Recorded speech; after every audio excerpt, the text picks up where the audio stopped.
2, 1.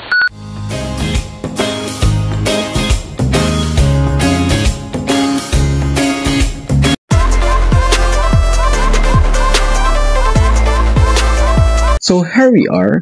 Let me share to you the criminology trivia questions for today.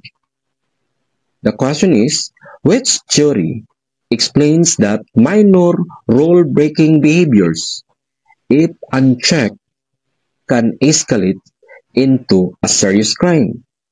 So what do you think is the correct answer? So of course, the correct answer is broken windows theory by Wilson and Killings. So let me explain this theory. This theory argues that visible signs of disorders such as vandalism or public disturbance encourage more serious crime by signaling a lack of social control. Ayon sa mga teoryang ito, ang kalat, vandalismo, at maliliit na paglabag ay nagpapadala ng mensahe na walang nag-aalaga sa lugar. Kaya mas maraming tao ang maaaring gumawa ng seryosong krimen. So the key ideas of this theory: if the window in a building is broken and left unrepaired, all the rest of the windows will soon be broken. That is according to Wilson and Killing. This means that when a minor offense like littering, loitering, or vandalism are ignored, people assume that laws are not enforced, leading to an increase in crime. So in Tagalog, kapag ang isang bintana sa isang gusali ay nabasag at hindi inayos, malamang na masira rin ang iba pang mga bintana.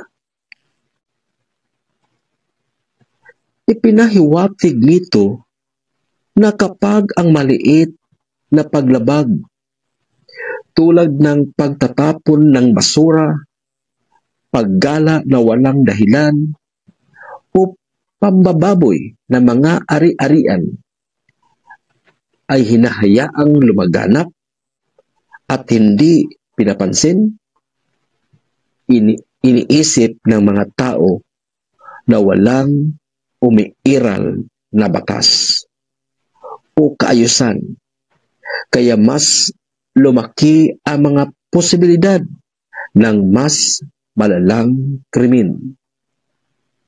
Therefore, the broken windows theory highlights the importance of maintaining order in the communities.